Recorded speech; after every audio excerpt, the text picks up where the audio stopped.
Welcome to Surfacing. In this episode, hosts Lisa Welchman and Andy Vitale have a conversation about diversity, equity, and inclusion. They speak about what the terms mean and how the dynamics of D.E.I. play out for them professionally and as colleagues.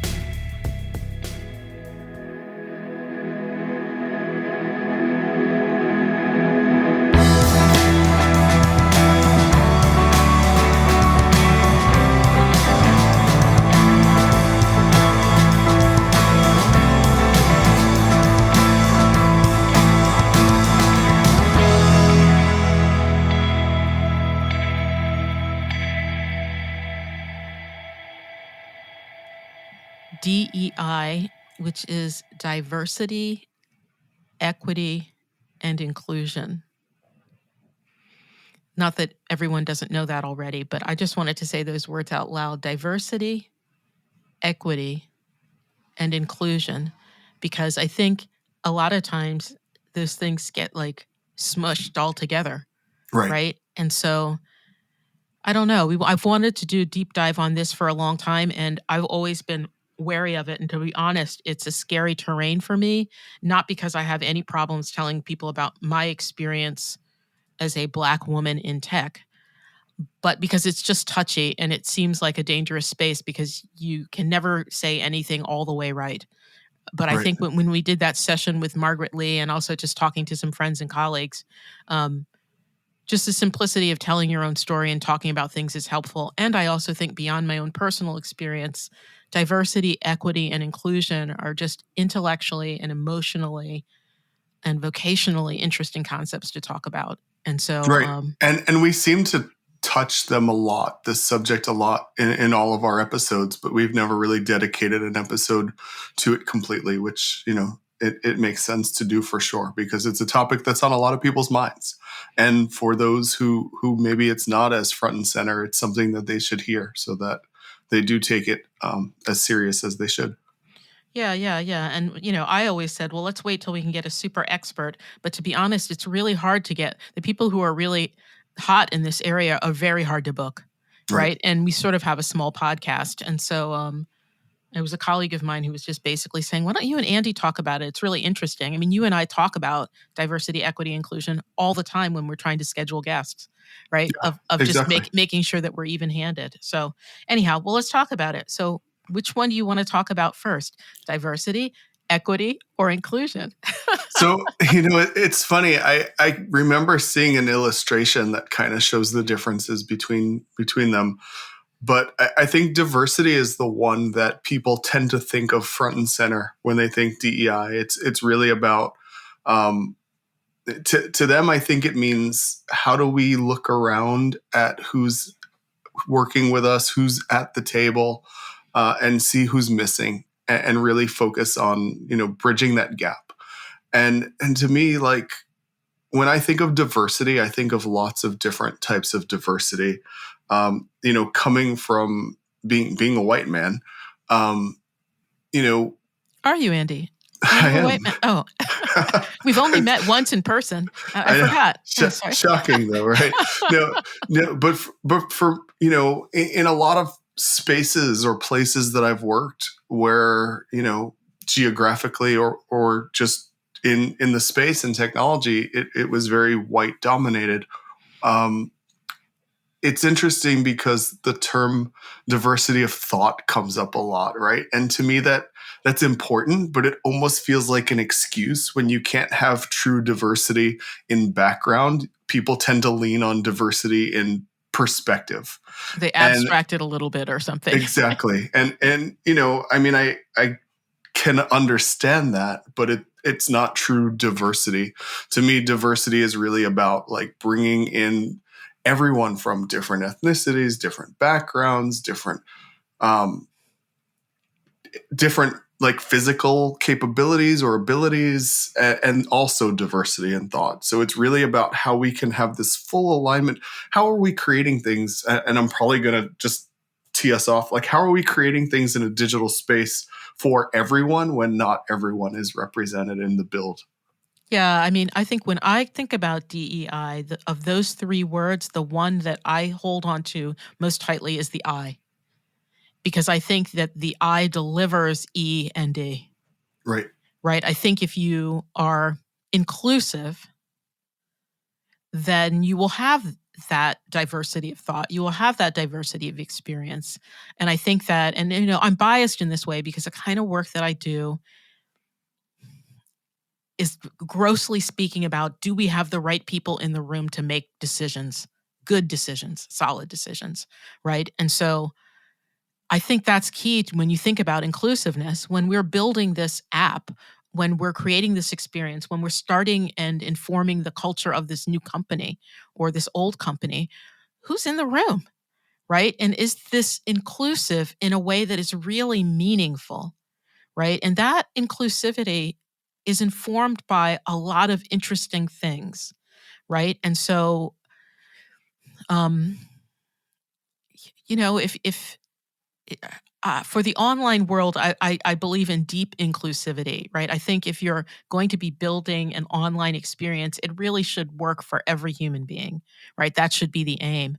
But I'd imagine in some other situations, it's okay to be more narrow, right? I mean, there's certain types of activities and things that people do that are targeted to a certain group of people, of individuals or tastes, and sometimes that might even include ethnicity, right? And Right. so I think what happens a lot is that the people who are creating our online experiences, if we're talking a lot about the digital space, which I think is appropriate for this podcast, they don't think about that. They're not, Right. they're just going like, hey, it worked for us, right? And they're not looking around and going, yeah, but the us in this room is like one kind of us or three kinds of us's or five kinds of us's. And so it's, again, I'm going to bring up, Kimberly Crenshaw's notions of intersectionality, of just taking the time and not being reluctant to pause for a moment and considering who you're building for, and building whether that's an application experience or, again, a corporate culture. And I think that corporate culture piece can roll a lot into this as well. Oftentimes the tenor and tone of the executive suite informs and flavors the entire company, even if the company is creating products and services for people that don't look like that executive suite. So anyhow, that's me kind of rambling a little bit on that. What do you think? Is that true, what I said? Inclusivity delivers diversity and equity? It may not be entirely true. Right. No, I think that's correct. In places that I've worked, I mean, you really can't have true equity or true diversity if there isn't true inclusion. And when I think of inclusion, it really is that, like, it's the act of bringing the other things to life. You can talk about how you're including people. You can talk about how you're including people to create products, how you're including people to test products. But, until you're actually in the act of doing that, that's when you're bringing in those different perspectives, those diverse perspectives, those diverse participants. It's the act of ensuring that what you're creating is really creating that solution that is truly, like, inclusive of all. And it really is, it's sad in the space that we're in. I think we're starting to see lots of true change, and we've got so far to go. But You I know keep you saying and that. I. You've said that to me several times, that you keep seeing true change. Now, this is probably because you're actually working in a place that is building things, and I'm sort of standing on the outside looking in. But why are you so hopeful? Right? I'm Why? I hopeful. mean, I'm hopeful, but but you are like aggressively hopeful, going like, I'm actually seeing change. Can you talk about that a little bit more, just and cheer me up? So I'm hopeful for a lot of reasons, because for so long, for so many years, this topic has been something that people have spoken about, but it's always every time you have a conversation that feels like you're going in the right direction, a company like Facebook or Meta creates something, and it's like, what is that? Or, you look at hearing about algorithmic bias, and you're like, wait, we just had this conversation. Like, why is this still happening? Why is this coming to light? In digital products, you and I have had this conversation on the, just in our typical chats that we have every week. It started with your mentioning to me of the illustration that you saw. That was the first like black baby in a womb in a medical documentation. That's right. And then like a week later, I remember I sent you a message like, I watched the Super Bowl commercial and the Google Pixel had this advertisement for people who have dark skin tones. And you've heard me complain about that a million times too, Right. Yeah. So I think we're really starting to see products and things that are coming out that are truly inclusive, where in the past we just kind of talked about it. And maybe that talking for years is good because that generation that's building these products now, if you put people that this doesn't affect in the room and have them build that product, it's not going to happen. You're not going to get that change. And now that we're seeing the result of this, I think it's just the start of us continuing to improve the way we build products and the way we treat people. So I don't disagree with you, but I have a different perspective. And I think that perspective is born out of the fact that I'm older than you, not crazy older than you, but enough older than you that if we talked about what we did in high school, they would be two different worlds. That's always my test. Like, what did you do in high school? What were the bands you were listening to?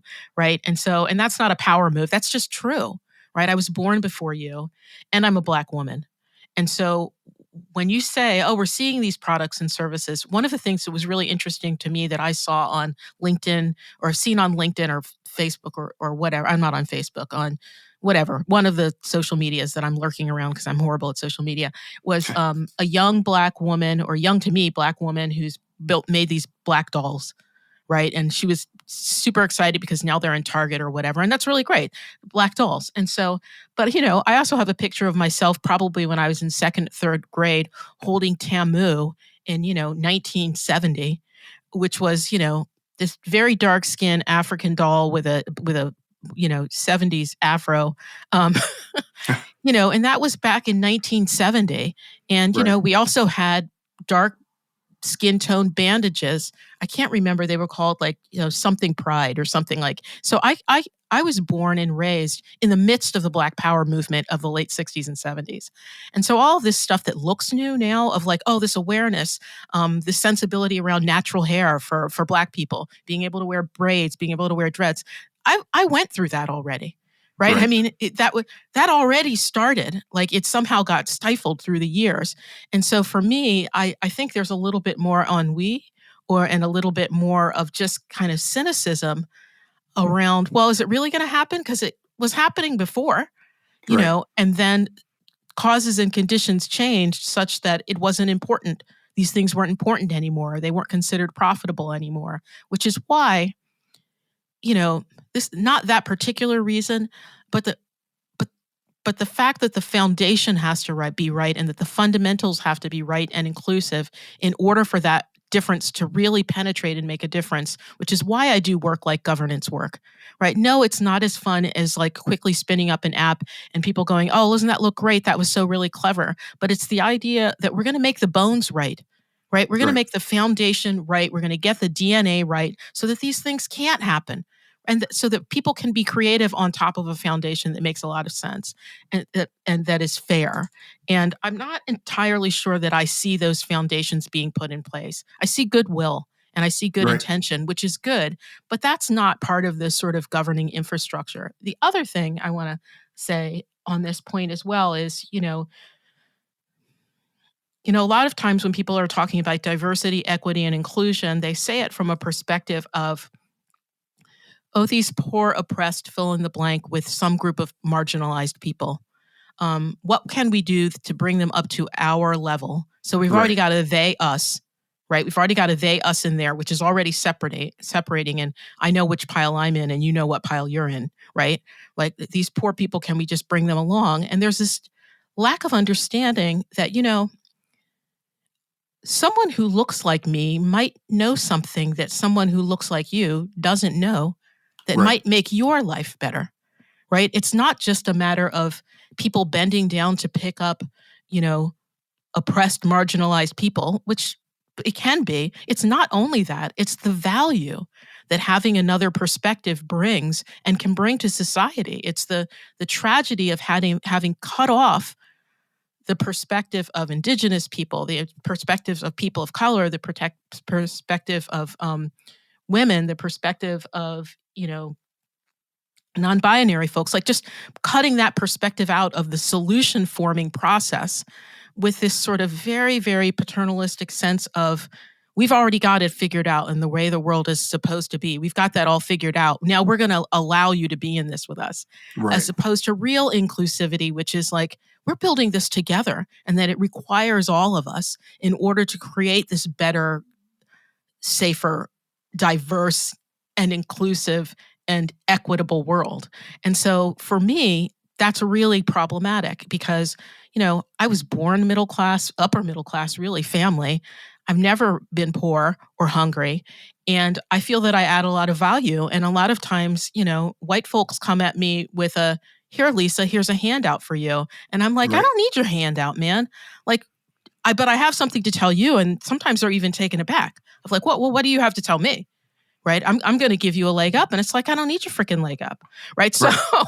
so I think that's also part of inclusiveness as well, which is not objectifying the marginalized in a way that assumes that what they need is for you to give them something, which might be the case. So I'm not pushing that aside, but sometimes all they need is for you to just get out of the way. Right. Right. Exactly. and let them do what they already know how to do, or to listen or to be passive. Right. Instead of being the one saying, we're going to problem solve. So anyhow, so that was a lot of talking for me. I don't know what your reaction is to that. Yeah. I so many things have gone through my head because, although I've never had those experiences. For me, this is something that it's odd to me in the fact that, I grew up in an area in Brooklyn that for me, diversity was always there, right? In the schools that I went to, in the neighborhoods that I lived in. So when it's always been odd to me when I've gone to work at a place that was 80% or 90% white, or, when I went to move to an area that's like, oh, there's, a section over here where all the Asian restaurants are, and there's a section over there where all the Hispanic people live, and that's where you'll find, different restaurants. And to me, when I grew up, it was all one neighborhood. It was all there on the same block, 5 different restaurants of different, foods in the same area. So, getting into tech, when I got into design in the late 90s, early 2000s, I remember the first place I worked was a cruise line. Now I'm thinking about the diversity of the team, and I will tell you that it was entirely white. I remember that our department of 8 that sat in this little room together. I was the only straight white guy on that team. There were 1 or 2 other guys, and the rest were all women. And then on my next job, it was very much the same way. We had one black guy, James. He was the only black guy on our team. And then we had me. So we had 2 straight white guys, and the rest were all women. So it was interesting to see how it shifted. And that was graphic design. So now we get into tech, and through my career, I'm seeing exactly what you're describing. But again, it was based geographically on where some of these places were. When I worked in South Florida, it was a different demographic than when I worked in Minnesota. Then when I moved to Atlanta, it's very different. Now that my team is scattered all over the place, we're primarily based Midwest, but in Detroit. So there's a strange balance there. So I'm trying to what I want to figure out. I mean, we're not going to solve this in a conversation, but every time we talk, I'm always thinking how can I impact the change that I want to see, not for the reason of making change, but because I know that the outcomes will always be better for everyone involved. Now that our team is somewhat remote, like what are the opportunities? And even then, like as we start to recruit from like HBCUs, and we're starting to understand that not all of these programs have design, not all of these schools have design programs, Right. but that's not an excuse for us, right? So can we look to is there psychology or anthropology that we can tie to research? Is there industrial design or some sort of systematic design or programming or something that we can tie to UX design? So I think historically people have taken the easy way out, for right or wrong, right? I mean, obviously the outcome ended up being wrong, but I think people they become comfortable in what they know and who they are and what's around them. And they don't think about how they can make things better and how they can, as a leader, for me, my job is to actually get out of the way for my team and to amplify those voices on the team that aren't as heard or coming from different backgrounds, and making sure that they feel not only represented or safe, but comfortable. And I can't always provide that. So sometimes, whether it's, if I have a woman on my team or a woman of color on my team, and like they're looking for mentorship, I try to find them someone that's not like me, that is more like them, so that they can understand that journey and what it's like, either in that company or in that level or through their experiences that I can't provide them. So for me, it's really about understanding, like, yes, I can still provide some sort of value to them, but maybe they don't resonate with my experiences as much. So how do I help them find someone that they can maybe relate to a little bit more? Yeah, I mean, you're saying a lot of things, and one of the first things you said about growing up in Brooklyn, anyone who's read my book or has heard me talk knows that I grew up in Columbia, Maryland, which was a planned integrated community, integrated in the late 60s in the US, which was really unusual, with governing principles that did not allow real estate people to tell folks the race of other people who'd bought houses in the neighborhood. Like, it was hardcore, right? So I grew up in a very integrated environment. And so maybe that's something we have in common, right? And so, but hearing myself say that and hearing you say that also, and thinking about what you're saying about the UX community, and I think we may have talked about this some on the podcast with Meena Kathundaraman, I'm not sure. Um, UXers in particular, and designers and people who work in environments where there are in research have an advantage that I don't think they always use well in the organization, which is, if you started to build before you did research, the UX people would be all over you. But I think when sometimes that same skill and understanding doesn't get applied to the work environment, right? So these are people who know that other people have a different experience. So there were all kinds of different looking people and ethnicities and cultural differences in your neighborhood in Brooklyn. But if I were to talk to a Black guy, his experience of growing up in Brooklyn was way different than yours, even if Right. you were living on the same street and went to the same school, right? And so, and you know that, Yep. right? But people don't seem to understand that at work. Right. That somebody's, and you were tapping into that a little bit, can I get them a mentor? And I think, I recently went to this may seem off the point, but I recently went to, I go to meditation retreats all the time, as everyone knows. And I was integrating the retreat, and they wanted us to come have buddies. And I didn't really skillfully talk about what I needed. I just didn't want a buddy at all. And I was like, what I really didn't want it was coming out of the US deeply charged by all this racial nonsense that's partially pushed me to leave my country. I just didn't want a buddy right now, and I didn't want a white European buddy, right? And so one of the teachers came up to me and said, we're going to have mentors for people. This is an 18-month program. I know this teacher in Denmark that's a Black teacher. Would you like me to get them? And I was like, no. I don't need a Black mentor. I just don't want a white buddy, right? Like, that I have to be hanging. Well, no.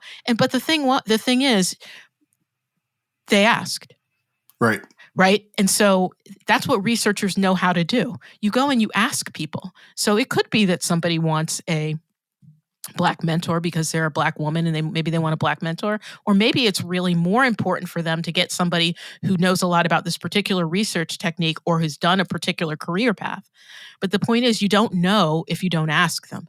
And Right. I see that a lot in that either out of, and now I'm projecting on white people because I'm not white and I don't know what it means to be white in this context. So maybe you can tell me, and you're only one white person, but maybe if you can tell me if I'm off, there's often this fear or guilt of doing the right or wrong thing, right? Like just this paralyzing fear or guilt that sometimes people just try to do what they conceive to be the most generous thing, right? And I'm not dinging at you, like, Right. But you know what I mean? They just because they're almost scared to even go to the person and have that conversation that this meditation teacher had with me, which was, look, I think that I would be a really good mentor for you, Lisa, which she's right. She is the exact same meditation tradition that I'm interested in. She had read my application and she knew it. And she said, so I was going to take you on, but if you're not comfortable, this other person. I was like, no, I want you. Right. And that was easy. That was an easy conversation. I don't think those types of conversations happen a lot. I can see from all kinds of HR reasons why there isn't an environment in a workplace to have those types of conversations, and why a manager of any shade, ethnicity, gender would have trouble speaking about these things out loud. And so I think, you talk about what do we do?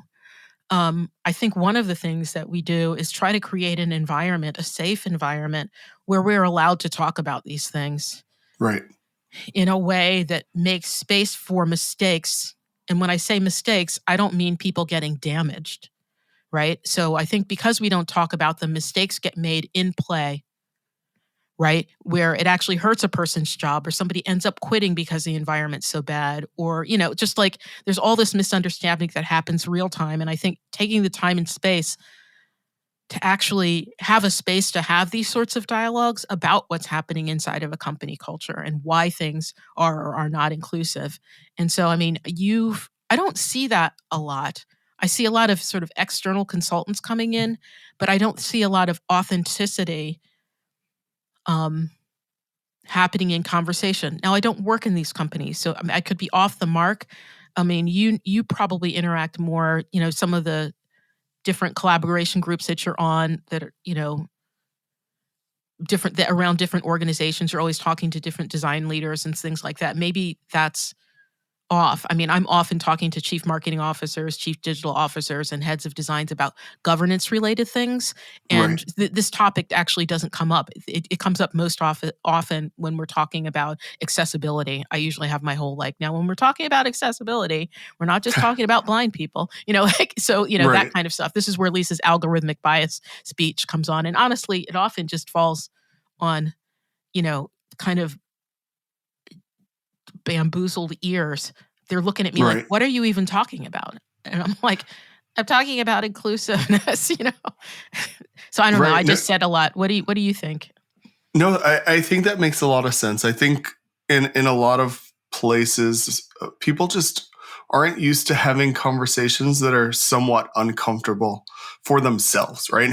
Whenever people talk about being comfortable, having uncomfortable conversations, it's always like, they're the ones that are in the position that they're not uncomfortable. It's more uncomfortable for the person they're talking to. And in other situations, people are uncomfortable to have conversations where they're the ones, like it's hard to start the conversation if it's about a topic that you feel uncomfortable with. But I think that, and again, I can only speak for one place or one point of view at this moment. But I work at a place where we have a chief diversity officer, and we're really, really focused on team member engagement and team health, and having those conversations where we do surveys. Do you feel that you can be your whole self at work? Do you feel and I'm just creating, I'm paraphrasing. These aren't actual things that we ask, although it's in that vein. Do you feel that the environment that you're in is accepting of you? Is there a sense of psychological safety, essentially, right? Yeah. And I think, just having those types of surveys and the ways that people can communicate these things anonymously, or what really starts to bubble up and surface the issues, and then having the right people in place, the right teams in your company's HR department that can start to dig into these things and really start to identify it. It really takes being intentional about this and understanding how important it is to I'm fortunate to work for a company that's on all the lists: best places to work, best place for diversity, right? So, we're intentional about those things and creating an environment that is, inclusive. But I've worked in places that weren't, but I worked in them in a place of privilege, so I wasn't affected by it. So, this conversation in general for me, like, I'm not an expert in this area. It's something that I constantly try to understand and try to work towards, and try to leverage my role to be, to be able to create a space that is inclusive. For us, one of the things, and I know when this airs, because I'm talking about something that hasn't yet happened yet, but it's happening by the time this airs. For me, like, how I can help and contribute and leverage my voice in the design community to improve diversity in design is something that's always been front and center for me in my role today. There's an organization called Diversity in Design that started maybe a year ago with Adobe and Herman Miller and companies like that were really like making this a focus. And then the second cohort came around, and I'm like, I would love for us to be part of this. And 3M and Johnson & Johnson and the big global design companies have gotten in, and now they're starting to include some tech companies. So we were lucky enough that we were invited to join the next cohort of this. So by the time this airs, we will have been announced as being a member of the Diversity in Design initiative. So it truly is lots of leaders at different companies in design and tech that understand, like, there's a lot that needs to be done. And being in a position to be able to bring people from my team to the conversation that, typically wouldn't be involved, and be able to work with other companies and other large design organizations to really look at the problems that we have in our industry and figure out how, as a collective group, as an industry, we can move it forward. I'm optimistic because of reasons like that something like this exists, and certain partners and companies are involved to really, like, how can we move the needle for design? Now, design is very different. It's not meaning tech companies, and it's not meaning, any other industry, but it's a place to start, and it's a thing that I can do to contribute to a better outcome. But again, I'm not an expert in this, so I'm learning as I go. I look at this as an opportunity to gain different perspectives, to understand the space more, understand the problems that we have, so that I can be part of and bring other people in to be part of the solution. And I know, right, we're probably not going to solve this in my lifetime. This country's a lot older than me, right? It's been around for, Yeah, well, so these brands that you're talking about aren't just U.S. brands. They're just right. They're global brands. And I mean, my hope is that the foundations of this are inclusive. Right. I mean, we're going nowhere if, the Noah's Ark of equity and inclusion doesn't have everybody on it. Right. Then exactly. When we get there, what's going to get off is only just more of whatever was on that boat. And Right. so that's my reaction. Of course that's great. But again, I think just from having seen a couple swipes at this, right, in my Right. in my lifetime, there's a certain amount of cynicism. At the same time, I will also have to say, a lot has changed. Like, even from, I remember when I used to give talks at conferences, and really there were no other Black people there, and certainly no other Black women keynoting and talking about technology. And now that's just super common, right? To have Right. those sorts of things happening. So those sorts of shifts do happen, but it's one thing to shift that visually, and it's another thing to shift it deeply, as I was saying before, in a way that the people who on that stage get to own it in the same way that other people do. It's Right. not that someone gave this to them and gave them this opportunity. It's not that they're lifting them up. It's more like they got out of the way so that a natural, wonderful light of a human being actually got to shine. Right? It's Exactly. It's not like pulling forward. It's stepping back and not Right. taking up so much room that other people can't, do stuff. I mean, there's just, everyone says this all the time, but, there's probably cures for so many different things in so many minds that get squashed, or, knowledge that existed in indigenous cultures that got knocked out, that now Western pharma is going back, right? And discovering, right, all of these things. It just smacks of that same sort of discovering phenomena that started the US and a bunch of other things. And it's not to be negative about that, but for us to learn, right? And understand and to take care and be careful about what it is we do with people and what it is we do with sort of the gifts that we've been given. So, every time we continue this conversation, it becomes even more like, wow, like there's the even the part of like stepping back so someone can naturally just like shine. It's so like it's so frustrating that we're still in a place of that. And again, like it's even more frustrating that these things aren't as evident to people. So having conversations like this are so important. And again, like as I listen to us talk, the one thing that I keeps resonating with me is like, this isn't my area of expertise. Like, well, that's what I was saying. That's why I was like, we need to get it. It's not mine either. Right. And so I was shying away from this because I was like, wow, I don't want this to just be a conversation about Lisa griping about being, a Black woman in tech and blah. This story we've heard, not to belittle my own experience. I mean, buy me a beverage or a bottle of beverage, and I'm happy to sit down and have a conversation with everyone. But it's really not the first thing that I present about myself professionally, or I think the best way for me to go about the best skills that I have in solving this problem are actually that I know a lot about governance. Right. It's not that I'm a Black woman in tech. Yes, that really informs. Like, I know some places where there are some problems because I've seen them and I've experienced, but what it really is understanding how important it is to get the foundations of something correct. Right? Because if you don't, it'll just spawn crazy and grow crazy. And that's what we've seen online. And we're seeing that in inclusiveness space as well. And so, but no, I'm not a DEI expert. So maybe we should have one on, right? We definitely, yeah. We should have one on. But I think it was good to have this conversation. I mean, I've not wanted to have it just because I think I was afraid it was going to just spawn into like a Lisa complainathon. And that's not, like I said, I'm not belittling my own experience at all.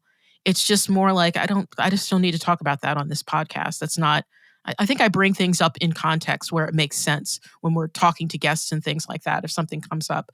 But just as sort of a general line of conversation, it's not something I like to talk about a lot.